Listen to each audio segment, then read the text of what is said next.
Goldracena, buenas tardes, bienvenido. Buenas tardes, Alberto. Como siempre, un fuerte abrazo y un fraternal saludo a ti, al equipo, a toda la audiencia, y reitero, un placer estar con ustedes esta tarde. Y para nosotros bien importante, por un lado que informes de esta situación puntual, y por otro lado que te enmarques en lo que es tu siembra permanente de estar muy atentos a la real dimensión que tiene la palabra, el concepto de derechos humanos. Bien, Alberto, para ubicar el tema de la denuncia, se trata de familiares de personas que eran asistidas y estaban internadas en el Hogar Sarandí. Es una institución de la Iglesia Valdense, en Colonia Valdense, en el departamento de Colonia. Personas que tienen discapacidades severas, diversas discapacidades, pero con un grado de severidad muy avanzada. No se trata de, por ejemplo, enfermos mentales, o no se trata de personas de edad avanzada, sino personas con discapacidad, ¿no? Imaginemos, por ejemplo, una persona que no puede valerse por sus propios medios, ni siquiera puede comer de sus propios medios, el discapacitado severo. Este Hogar Sarandí, reitero, de la Iglesia Valdense, funciona desde hace más de 40 años y atiende a unas más de 40 personas en régimen de internación permanente, con servicio las 24 horas del día, 365 días al año, y luego personas también ambulatorias, contando con un personal de más de 65 funcionarios. Yo esto lo quiero para contextualizar, ¿verdad? Para Claro. que la audiencia sepa de qué estamos hablando. Cuando se diseña el plan de vacunación por parte del Poder Ejecutivo, se le comunica a las autoridades del lugar. Estas estaban sumamente preocupadas por la urgente necesidad de que las personas en el lugar fuesen vacunadas cuanto antes, sobre todo por el avance de la pandemia en el departamento de Colonia. Bien digo, se les comunica que van a estar incluidos en la primera fase del plan de vacunación. O sea que incluso en enero se les convoca una reunión virtual por Zoom a las autoridades. Se preparan los protocolos, se sigue todo el protocolo, las autorizaciones de los familiares, de los curadores, ¿verdad? Para realizar la vacunación, que se iba a llevar a cabo mediados de marzo. Sorpresivamente, sobre la fecha que se iba a llevar a cabo la vacunación, se les comunica que habían sido excluidos de esa primera fase y que se les iba a considerar en una segunda instancia. Inmediatamente comienzan las denuncias públicas por parte de las autoridades del hogar, a nivel de los medios de comunicación, sobre todo de Colonia. Eso se puede claramente rastrear por internet, la denuncia, porque avanzaba la pandemia, avanzaba la situación crítica para el departamento y el centro de la población vulnerable, de la que estamos hablando. Cuando a raíz de esas denuncias se fija una fecha para la vacunación, se fija un mes después de la prevista originalmente, se fijó para 19 de abril, y inmediatamente la vacuna, en ese momento ya estaban todos contagiados. Esa es la realidad. Todos los hisopados comenzaban a dar positivo. Se terminó contagiando, salvo una persona, todas las personas internadas y todos los funcionarios, con el resultado de 5 personas fallecidas, y luego, días más tarde, hace poco menos de 10 días, una semana, falleció una sexta persona, que era una nurse que atendía a los internos. Esta situación, más que preocupó a los familiares, la angustia es indescriptible, ¿no? Claro. Analizado bajo el prisma de los derechos humanos, cuando se me plantea que sea el abogado que nos patrocina en esta instancia, realizamos un análisis. La conclusión que llegamos es que hubo una violación flagrante de los derechos humanos de las personas discapacitadas, en este caso concretamente los asistentes, las personas que eran asistidas y las personas internadas en el hogar y los funcionarios. Y planteamos la denuncia, presentamos formalmente la denuncia ante las autoridades de la Institución Nacional de Derechos Humanos la semana pasada. El cometido de la institución es precisamente velar por el cumplimiento de los derechos humanos en el Uruguay y la conducta del Estado. solicitamos que eso se observara claramente la responsabilidad del Estado uruguayo en lo que ha ocurrido, pero al mismo tiempo y trascendiendo lo que es el grupo de personas discapacitadas o los grupos de personas en situación vulnerable, le solicitamos que se adecuara la conducta del Estado y de las autoridades como respuesta a la pandemia, se ajustara a las normas matrices en materia de derechos humanos sin discriminación, adoptando medidas efectivas, inmediatas, pertinentes, hasta el máximo de los recursos disponibles para intentar la contención de la pandemia. O sea, esto en tres titulares, Alberto, lo que he expresado es lo que es el motivo, o sea, lo que se denunció, los hechos.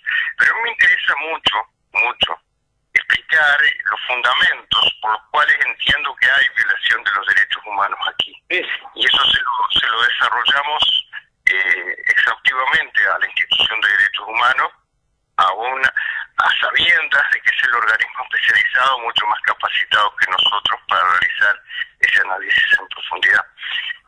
Y lo primero que creo que el punto de partida para toda la audiencia, para todos, no es comprender que cuando hablamos de derechos humanos no estamos hablando únicamente de los derechos civiles y políticos, ¿verdad? Uno cuando escucha la palabra, escucha el concepto de derechos humanos, inmediatamente piensa en la violación de los derechos humanos que ocurren en las dictaduras o que ocurrió en el Uruguay en el pasado reciente, ¿verdad?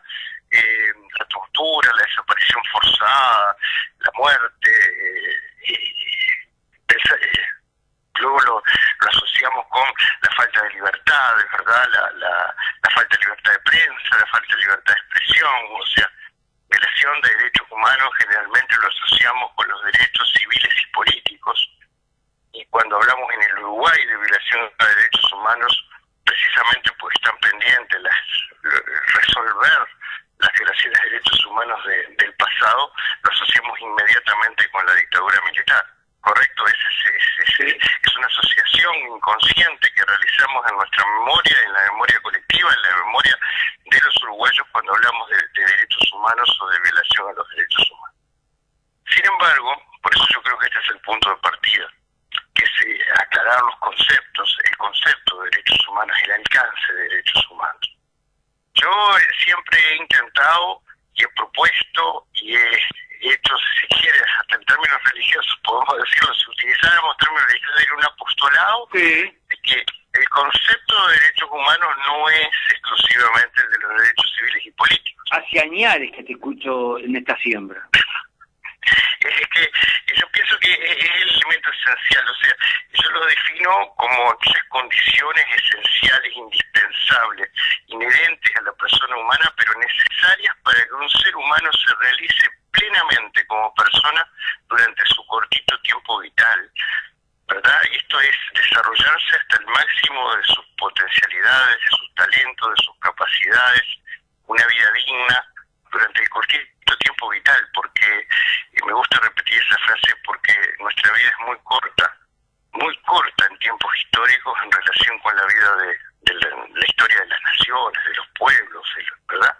Nosotros vivimos, dentro de 100 años ninguno de nosotros vamos a estar vivos, ninguno, ni siquiera los que nacieron van a estar, los que estén naciendo en este momento van a estar vivos. O sea, hay que pensar en términos de durante nuestro cortito tiempo vital, por el hecho de ser personas, tenemos derecho a realizarnos como personas, a vivir dignamente, y los derechos humanos son aquellas condiciones indispensables, necesarias, para poder realizarse como persona.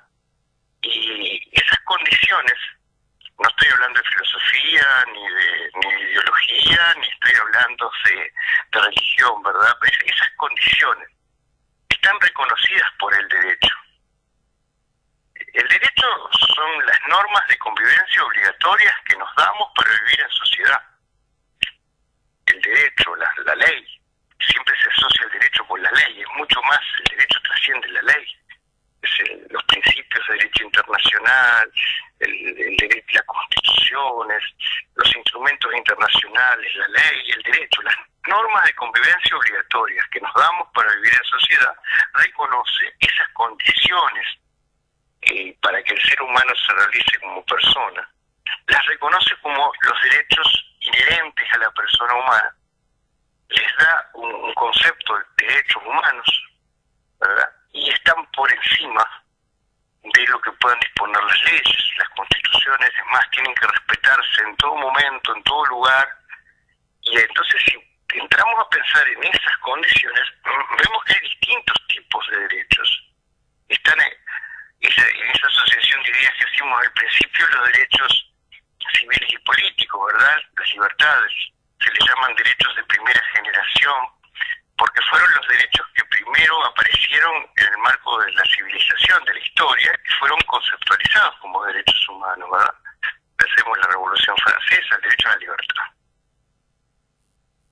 Pero luego, dentro de los mismos derechos, con igual naturaleza de derechos humanos, están lo que se llaman los derechos económicos, los derechos sociales, los derechos culturales, el derecho a la salud, el derecho al trabajo, el derecho a la educación, el derecho, ¿verdad?, a la seguridad social, el derecho a la vivienda, el derecho a la alimentación. Son derechos, tan derechos humanos como el derecho a la libertad, el derecho a la libertad de expresión, el derecho a votar. Y luego tenemos hasta derechos que se llaman de tercera generación, son los últimos en aparecer en el reconocimiento internacional: el derecho a un medio ambiente sano, el derecho a la paz, el derecho al desarrollo, derechos colectivos. Todos son derechos humanos. ¿Y cómo lo visualizamos? ¿Y cómo se visualizan? Como un todo interdependiente e indivisible de derechos. Imagínense una gran madeja o imagínense un cubo lleno de piezas, ¿verdad? Donde si yo saco una pieza se desarma el cubo. Claro. Si yo tiro de una piola se desarma la madeja. Son interdependientes todos, son indivisibles todos. Si yo no tengo libertades, pierdo el resto de los derechos. No se dan. Si yo no tengo derecho al trabajo, por ejemplo, si no puedo ejercer mi derecho a la alimentación, ¿cómo puedo ejercer mi derecho a la educación? Todos los derechos son interdependientes e indivisibles. Tienen que darse todos para que durante nuestro cortito tiempo vital nos podamos desarrollar como personas. Cuando el doctor Benjamín Liberov, te cuento, mi estimado doctor Carlos Pérez de Aracena, me contó el pronunciamiento de Naciones Unidas a propósito de que las vacaciones son un derecho humano, ahí terminé de entender la dimensión de esto que estás planteando tú, aún cosas que a veces ni siquiera pensamos que es un derecho humano, es también un derecho humano. Sí, es así. Te pongo el ejemplo que a mí me llamó mucho la atención. Desarrollado, por ejemplo, yo hablo, a mí me gusta hablar como históricamente se conceptualizó el derecho a la presa, ¿no? O el derecho a las vacaciones. Tenemos oportunidad de reflexionar. Pero fíjate esto, si son derechos, hay deberes. Si hay un derecho, hay un deber. Del otro lado hay un deber. El correlato del derecho es un deber. Para los derechos humanos, para esas condiciones esenciales de desarrollo, es de la persona, y lo obligado es el Estado. Siempre tiene un deber. Y fíjate qué interesante esto. ¿Cuál es la naturaleza de ese deber? Es un deber jurídico. ¿Por qué es un deber jurídico? Porque los derechos no son aspiraciones, no son pautas, son derechos establecidos en las normativas internacionales y en la propia Constitución de la República. Fíjate que nuestra Constitución tiene un artículo muy especial, el artículo 72, que reconoce como derechos humanos aún aquellos que no estén reconocidos especialmente en la Constitución, aunque sean inherentes, basta que sean inherentes a la persona humana o a la forma republicana de gobierno. Entonces, es una norma, como yo digo, ventana. Los derechos humanos tienen rango constitucional, están por encima de la ley, están por encima de la disponibilidad de los estados. Lo marcan los instrumentos internacionales, que son normas que están por encima. Imagínate una pirámide, ¿verdad? Arriba, en el vértice de la pirámide, están las normas imperativas, universales, generales de convivencia, marcadas por el derecho, y ahí están los derechos humanos. Si hay derechos, hay deberes. ¿Cuáles son los deberes del Estado? Mira, para los derechos civiles, a mí me gusta poner ejemplos para que se entienda, ¿verdad? Sí. Cuando se habla de derechos civiles y políticos, la obligación del Estado es primordialmente de no hacer, de no intervenir. Para que tú y yo podamos estar hablando ahora, en este momento, y poder estar comunicándonos con los oyentes a través de la radio. Estamos ejerciendo nuestra libertad de comunicación, de dar información, ¿verdad? El oyente está recibiendo está ejerciendo el derecho a recibir información. Estamos ejerciendo nuestra libertad de expresión. ¿Qué es lo que debe hacer el Estado frente a esto? No intervenir. Me explico, no hacer. Dejar que tú y yo nos estemos expresando, ¿verdad? Lo mismo que un derecho de reunión. ¿Qué es lo que tiene que hacer el Estado? No intervenir, no hacer. Frente a los derechos civiles y políticos, la obligación del Estado es no hacer. En cambio, frente a los derechos económicos, sociales y culturales, pongamos el caso, derecho a la salud, a la educación, a la alimentación, a la vivienda, la obligación del Estado, ¿cuál es? ¿No hacer o hacer? No necesitaríamos ver ningún texto de derechos humanos o instrumento internacional para darnos cuenta que la respuesta va de suyo, ¿verdad? Claro. Cuando se trata de derechos económicos, sociales y culturales, la obligación del Estado, a diferencia de la obligación en derechos civiles y políticos, es de hacer. Porque si dejamos libre al mercado y si el Estado no interviene, jamás se van a poder realizar los derechos económicos, sociales y culturales, ni la vivienda, ni la educación, ni la salud. El Estado tiene la obligación de intervenir, de hacer. ¿Y qué es lo que tiene que hacer? Y ahí es donde los propios pactos internacionales de derechos humanos, normas obligatorias para el Uruguay, fueron ratificados por el Uruguay e integran, como bien dije, la Constitución de la República, obligan a tomar medidas, a adoptar medidas inmediatas, ¿verdad? Utilizando todos los recursos disponibles. Esa es la obligación del Estado. O sea, es una obligación jurídica, o sea, mandada por el derecho, es un mandato del derecho, pero al mismo tiempo tiene que tener un contenido. Tomar medidas inmediatas. ¿De qué naturaleza? Utilizando todos los recursos disponibles. No alcanza con decir, hice lo posible, o estoy tratando de hacer lo posible. No, hay que adoptar medidas inmediatas. Y aquí es donde este prisma es claro, ¿verdad? Si no se adoptan medidas en relación por ejemplo, a satisfacer el derecho a la vivienda, o el derecho a la educación, o el derecho a la salud, y se deja en absoluta libertad a todo el mundo, nunca va a haber ejercicio pleno del derecho ni accesibilidad universal, porque solamente lo va a poder lograr el que tiene posibilidades. ¿Me explico? Claramente. El mercado no garantiza derechos. Y esto es tan así que yo cuando siempre pienso y sigo pensando que este marco de los derechos humanos tiene vocación de ser alternativa política para las sociedades, necesariamente, porque está inspirado en el bien común de todos. Luego tendríamos que discutir cuáles son las medidas inmediatas a tomar, pero nadie puede discutir que el Estado tiene que intervenir. Me explico, por mandato de los derechos humanos. Bien, y que las medidas deben ser inmediatas y hasta el máximo de los recursos que disponga, porque así lo dispone el Pacto Internacional de Derechos Económicos, Sociales y Culturales, y así lo disponen las observaciones de los expertos internacionales que se constituyen órganos especiales de contralor del seguimiento de las obligaciones contraídas por los Estados en relación con el pacto, que señalan que las medidas tienen que ser inmediatas, no progresivas, inmediatas. Los derechos se van logrando progresivamente, pero tienen que ser inmediatas. Y hasta el máximo de los recursos que dispongan, quiere decir que hay que aplicar todos los recursos. Apliquemos entonces este prisma, este concepto, este tamiz, al caso de las respuestas del Estado uruguayo en relación con la pandemia.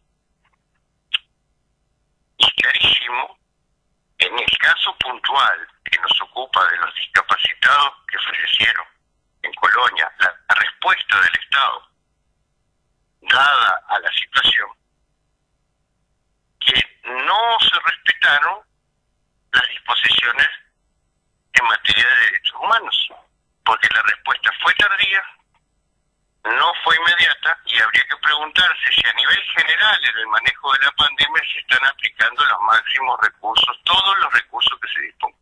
Permitime que agregue, tú decías a modo de señales, que la Iglesia valdense también se indignó frente a esto y también va a pedir un reclamo en la justicia por esta situación.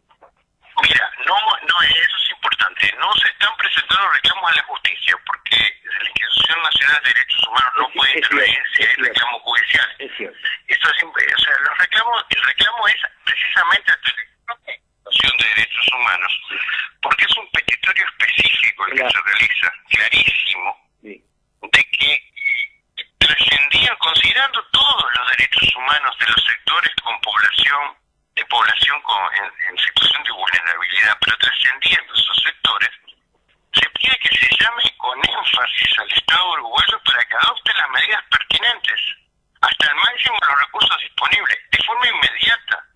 ¿Pero para qué? Para que no repita estas respuestas tardías ni en los planes de vacunación ni en la contención de la pandemia. Eso es lo que le estamos pidiendo.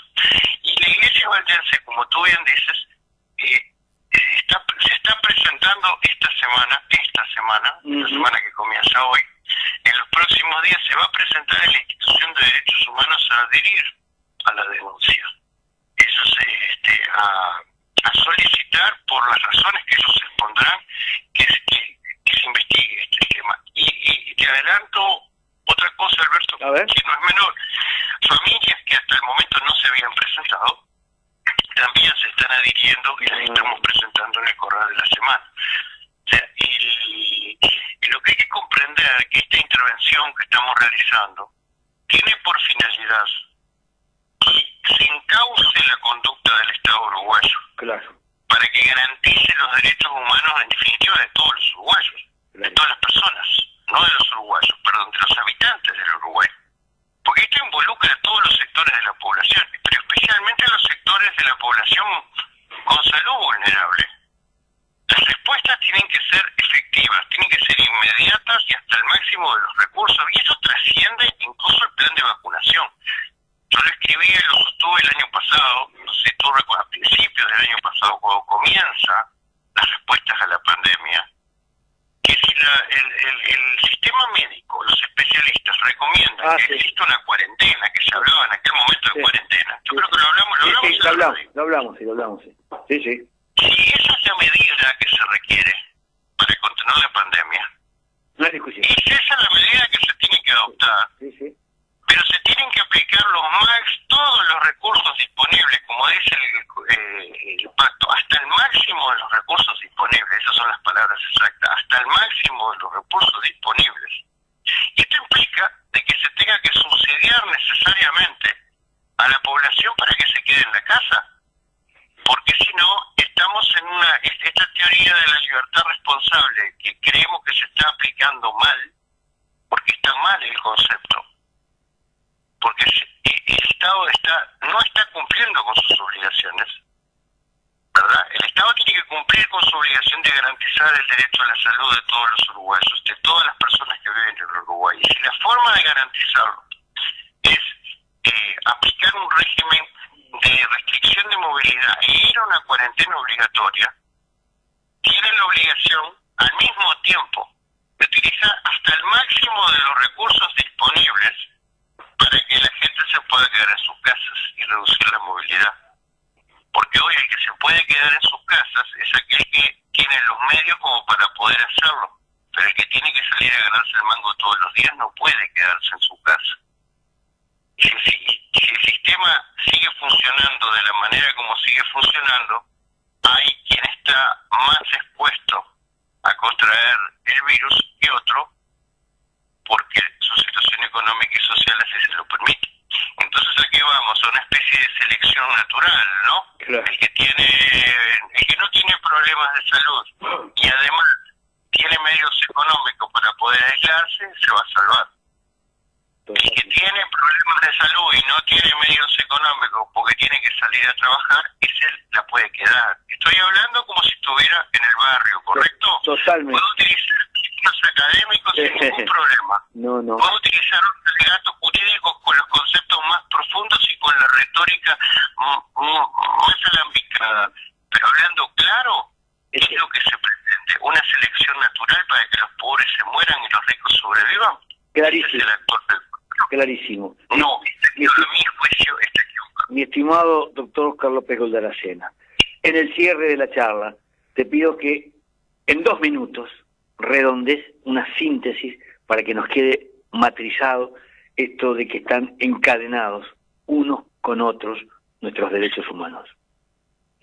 Mira, Alberto, la mejor síntesis que puedo es volver al ejemplo que te ponía, o que ponía recién, para entender que los derechos humanos son las condiciones indispensables para que una persona pueda realizarse libremente como persona viviendo con los demás, viviendo en sociedad, ¿verdad?, en su cortito tiempo vital. El hombre es un animal que requiere siempre de la ayuda de los otros. Fíjate que un bebé recién nacido solo, abandonado a su suerte, se muere, ¿verdad? Necesita de los demás, siempre, naturalmente, por naturaleza, necesita a sus padres. Nos necesitamos unos a otros. Elaboramos normas de convivencia y hay principios que regulan nuestras normas de convivencia. Y hemos descubierto que las condiciones esenciales para poder realizarnos dignamente como personas son los derechos humanos, y esto conlleva deberes. Y los deberes, de acuerdo al tipo de derecho, en algunos casos son de no hacer, como para garantizar libertades, y en otros casos son de hacer obligatorio, hasta el máximo de los recursos que se dispongan, para poder garantizar el derecho a la vivienda, a la salud, a la alimentación, a la cultura, a la educación. Y aquí de lo que se trata, en este marco extraordinario, de ser víctimas de una pandemia, ¿verdad? La obligación del Estado de garantizar la salud hasta el máximo de los recursos disponibles sin discriminación. No lo he utilizado a lo largo de esta intervención, sin discriminación.